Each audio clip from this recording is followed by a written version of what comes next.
నమస్కారం, welcome to I dream. ధర్మ మార్గం విత్ విజిత కార్యక్రమానికి స్వాగతం.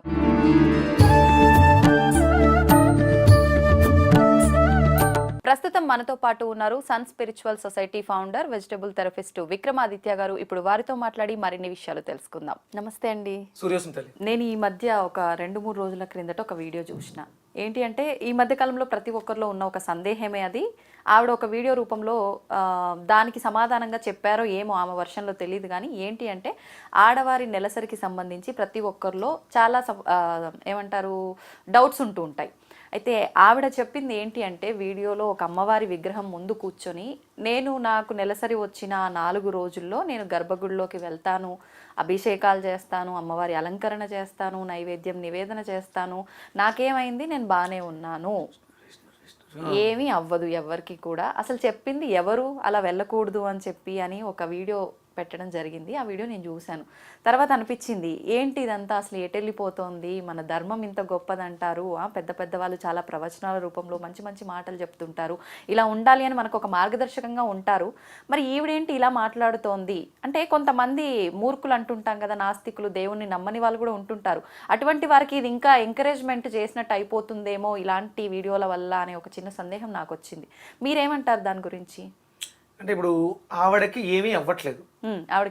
ఇప్పుడు చూశాను, గత 4 సంవత్సరాలుగా ఆవిడ ఇదే పనిలో ఉంది. కేవలం ఆ పీరియడ్స్ టైంలోనే వచ్చి ఆ 4 రోజులు 5 రోజులు ఏదైతుందో చేస్తూ ఉంటుంది. ఆవిడకి అంటే ఏమి అవ్వట్లేదు. అంటే ఏమవ్వాలి?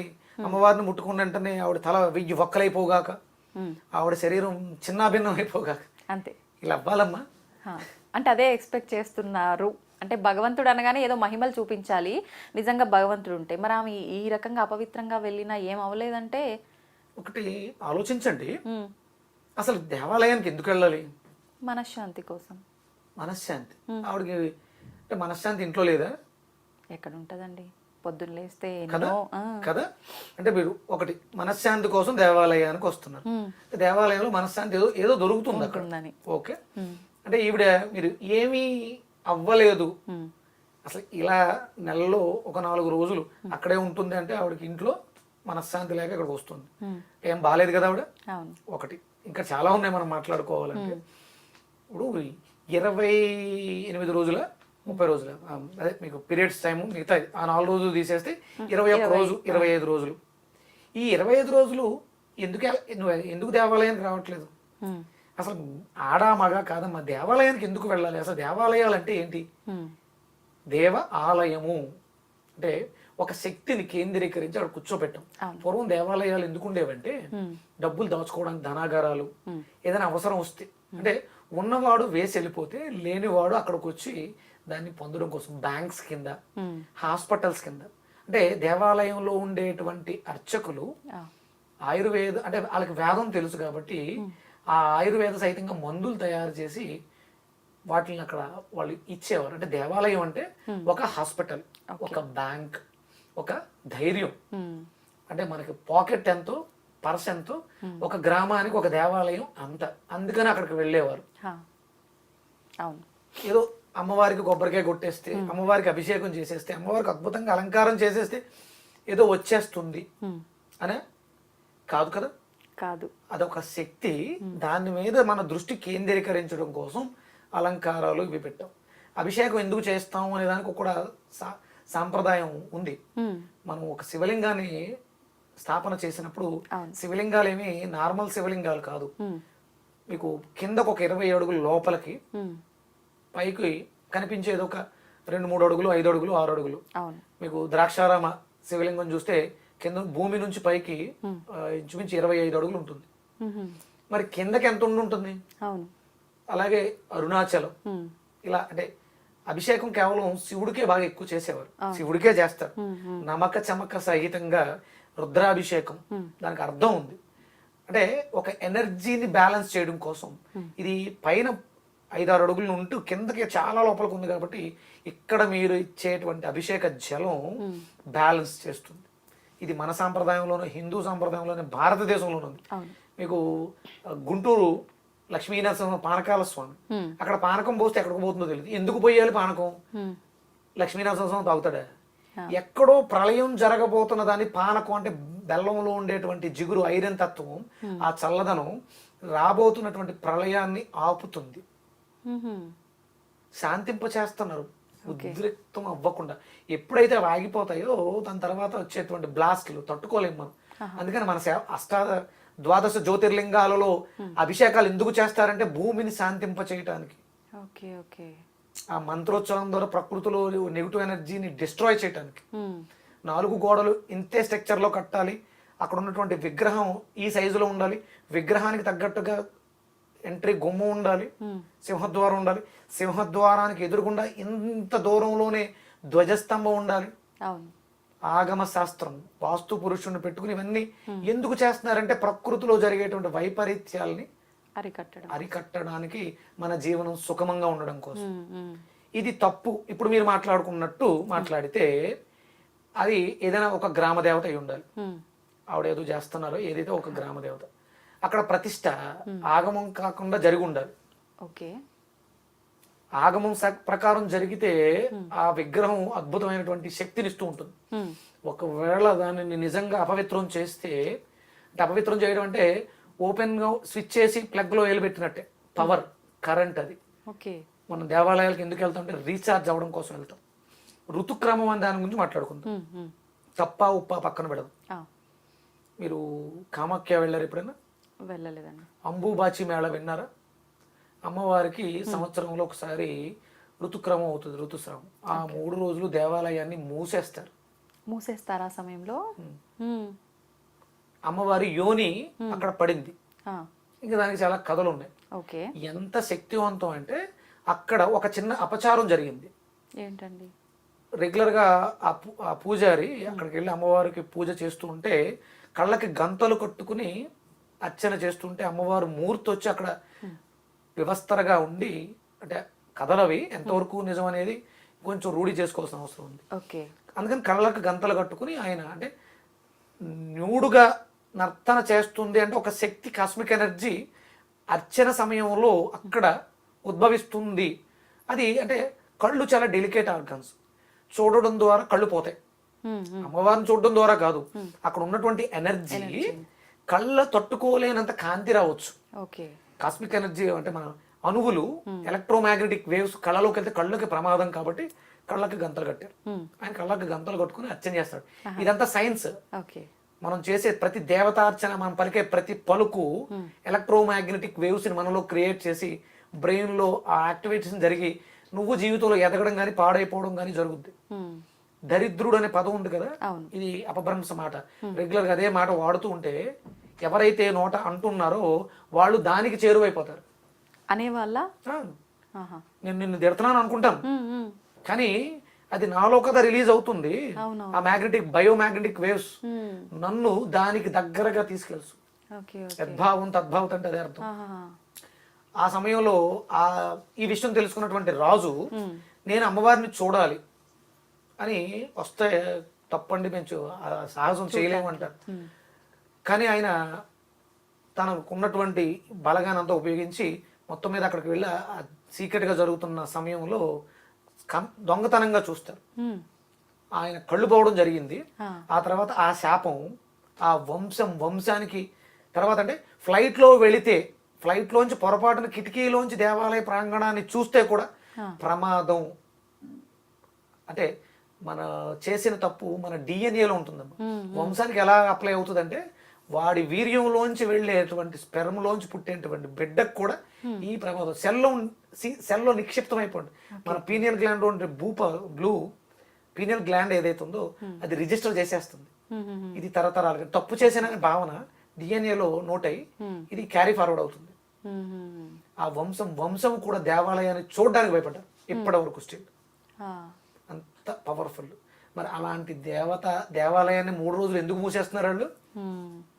అమ్మవారి అజ్ఞానం కాబట్టి. ఇప్పుడు ఈ కార్యక్రమం ఎక్కడైతే జరుగుతుందో పాపం చాలా మంది భక్తులు భక్తితో ఆ దేవాలయానికి వెళ్తున్నారు. చూసుకోండి, ఒక అజ్ఞానురాలు ఆ దేవాలయాన్ని అపవిత్రం చేసేసింది 4 ఏళ్ల క్రితం. అక్కడ శక్తి లేదు. మీరు అనవసరంగా వెళ్ళి అక్కడ డబ్బులు దారపోసి వృధా చేస్తున్నారు. శక్తి లేని చోటకి వెళ్ళి పూజలు చేస్తే లాభమే ఉంది. ఇప్పుడు ప్రతి నెల నేను వచ్చి చేస్తున్నాను అంది కదా, అమ్మవారు ఎప్పుడో అక్కడ శక్తి లేదు, అపవిత్రం చేస్తే శక్తి పోవద్దమ్మా. సునక ప్రవేశం ఎక్కడైతే సునకాలు ఉంటాయో అక్కడ శక్తి ఉండదు, దేవతా శక్తి ఉండదు. దేవతలు అంటే ఏదో రూపంగా వచ్చి కూర్చుని చేయించుకునేవాళ్ళు, ఒక పవర్. సునకము అంటే అది కొంచెం అశుద్ధంగా ఉంటుంది, అశుద్ధాలు తింటుంది కాబట్టి సునక ప్రవేశం ఉన్న చోట ధనద్రోవ శక్తి ఉండదు, రుణద్రోవ శక్తే ఉంటుంది, నెగిటివ్ ఎనర్జీ ఉంటుంది. అలాంటిది ఒక స్త్రీ ఆ సమయంలో అహంకారం, ఇది కేవలం అహంకారం, నాకేమీ అవ్వట్లేదు. ఆ ప్రశ్నించిన వాళ్ళు ఎవరో ట్రస్టీ మెంబర్ అయి ఉంటారు, వాళ్ళు ట్రస్టీనన్నా క్యాన్సిల్ చేసుకోండి, ఆ గుడినన్నా తీసేయండి పూర్తిగా. ఎందుకంటే అక్కడ నో యూజ్ దానివల్ల. ఆ దేవాలయానికి వెళ్ళి మీరు చేసే అర్చన అభిషేకం వల్ల మీకు ఎలాంటి ప్రయోజనం ఉండదు, వేస్ట్.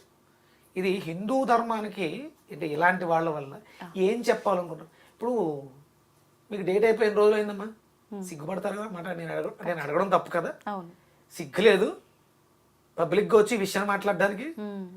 ఊరందరూ చాటింపు వేసుకుంటావా, నాకు first day, second day, third day నేను స్నానం ఆడాను, ముట్టయ్యాను అని చెప్పుకుంటారా? ఆడవాళ్ళు సిగ్గుపడతారు. ఇంట్లో వాళ్ళ దగ్గరే తెలియకుండా ఉండటానికి ప్రయత్నిస్తారు. అలాంటిది మొత్తం ప్రపంచానికి తెలిసేటట్టుగా మాట్లాడడం అంటే నిజంగా ఆడవాళ్ళందరూ సిగ్గుపడేలా చేసింది. మీరు అభిమానం, మానం, సిగ్గు ఉన్న వాళ్ళైతే ఆవిడకి శుద్ధి చేయాలి, శాంతి చేయాలి. ఆవిడకి ఆ దేవాలయాన్ని ప్రోక్షణ చేయాలి. ఒక చిన్న లడ్డు, తిరుపతిలో లడ్డు మనం అందరం భక్తితో కొలిచేటువంటి అపవిత్రమైందని భావించి పవన్ కళ్యాణ్ గారు దోషపరిహారం ఎలా అయితే చేశారో ఆ దేవాలయాన్ని ప్రోక్షణ చేయండి. ఆవిడకి దేశశుద్ధి చేయండి, దేహానికి శుద్ధి జరగాలి. చిన్నపిల్ల అయితే కొట్టి మందలించవచ్చు, మరి అంటే ఆవిడ వయసు ఎంతో తెలియదు, ఆవిడకి బుద్ధి చెప్పాలి. అంటే పెంచిన తల్లిదండ్రులు అలాంటి పెంపకాన్ని పెంచారు.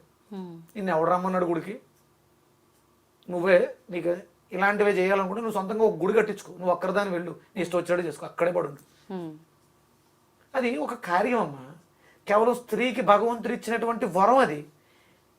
అది ఏమీ తప్పు కాదు, వరం. మీకు భగవంతుడు ఆడవాళ్ళకి మాత్రమే ఇచ్చిన గర్భసంచిలో జరిగేటువంటి రీప్రొడక్టివ్ ఆర్గాన్ సృష్టి అంత పవిత్రమైన దాన్ని నువ్వు దేనికోసం ఏం చెప్పాలనుకుంటున్నాను? అవి అడిగే ఎదవకన్నా బుద్ధి ఉండాలిగా.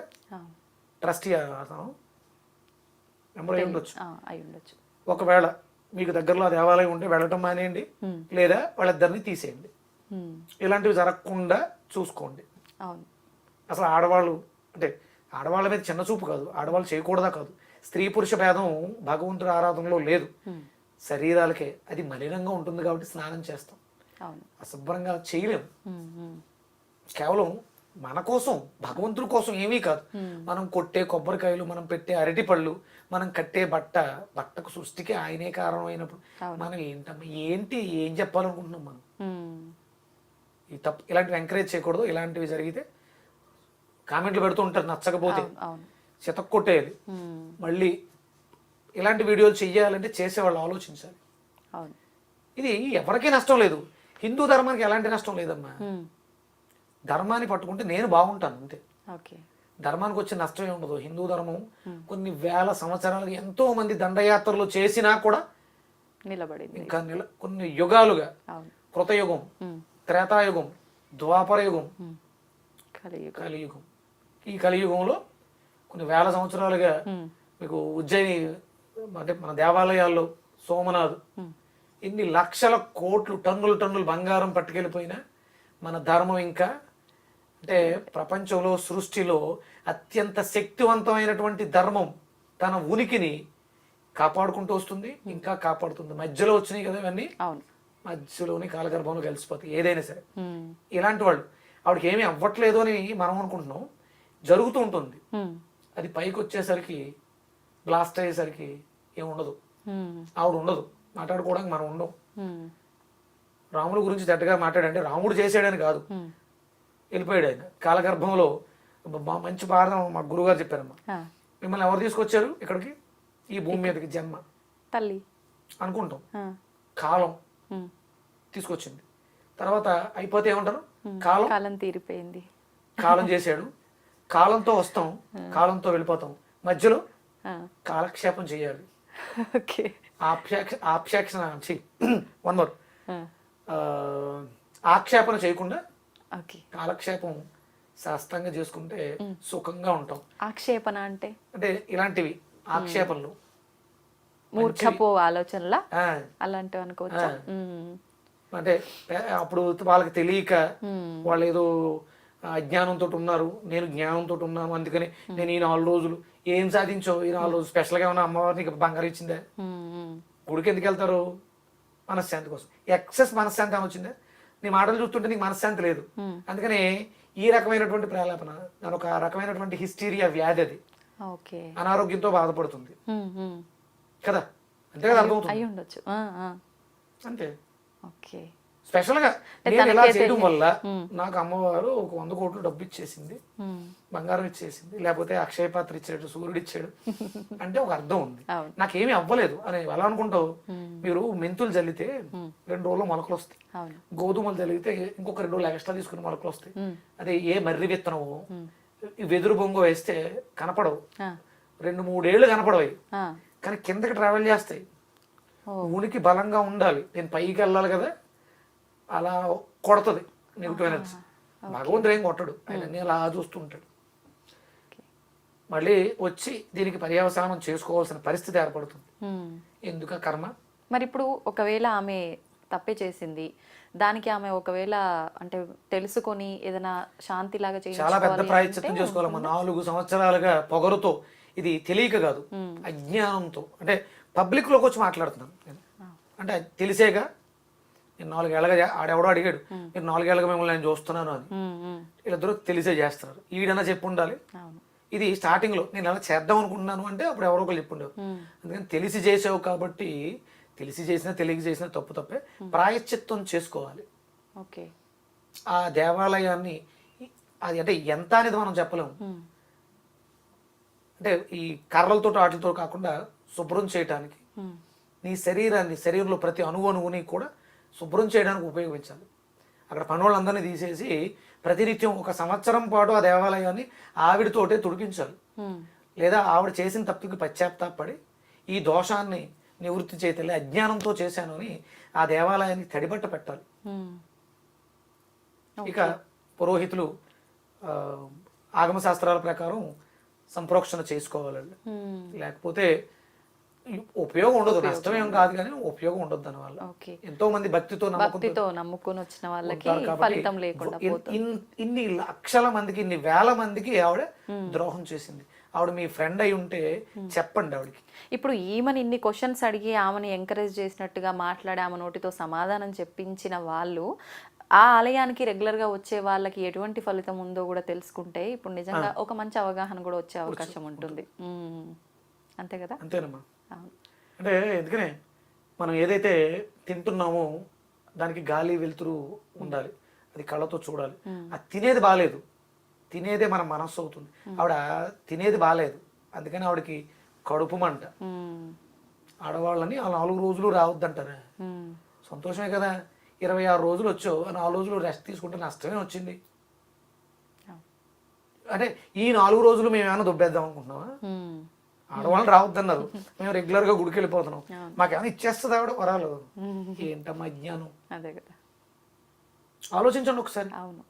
పోనీ స్పెషల్గా ఈ 4 రోజులు మీకు దక్కేదని మేము ఏదన్నా మేము లేకపోతే పంతుల్లో లేకపోతే ధర్మమో దాచేస్తుంది. ఉన్నదానికి చేసిన దానికే శిక్షలు అనుభవించడానికి వస్తున్నామే, కొత్తగా లేనిపోయినవన్నీ ఎందుకు? ఇవన్నీ ప్రకృతి వైపరీత్యాలు, ప్రకృతికి చేస్తున్నాం మనం ఇవన్నీ, భగవంతుడికి కాదు.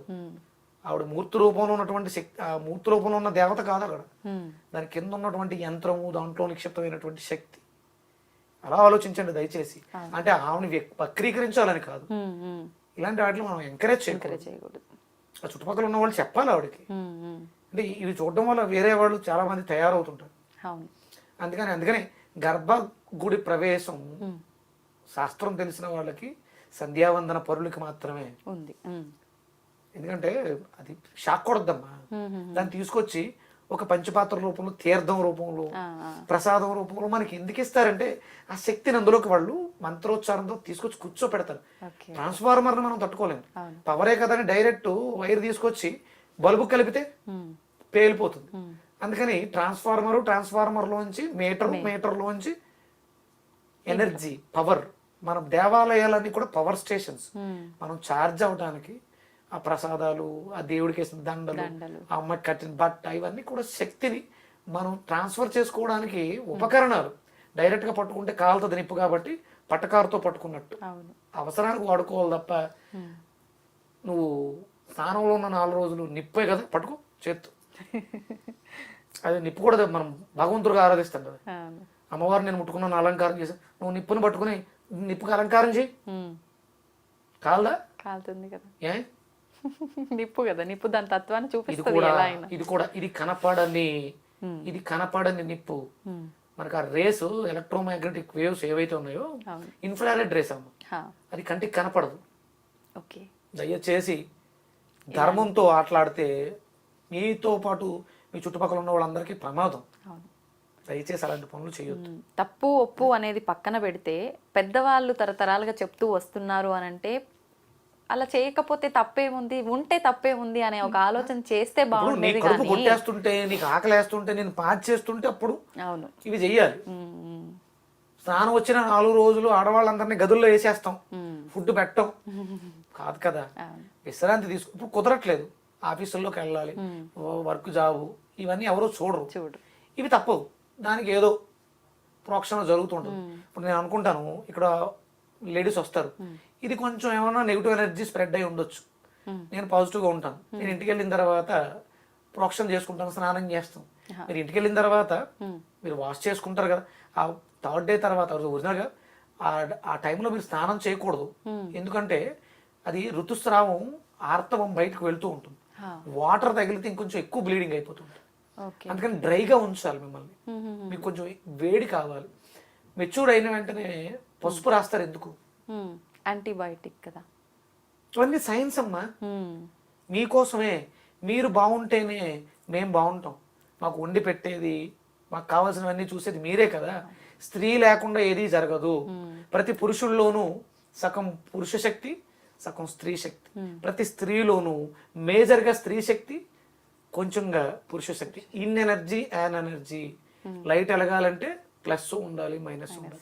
మిమ్మల్ని తొక్కేద్దామని, మీ ఆధిపత్యాన్ని మేము అణిచిపెట్టేద్దామని, మేము ఎక్కడికో వెళ్ళిపోదామని కాదు.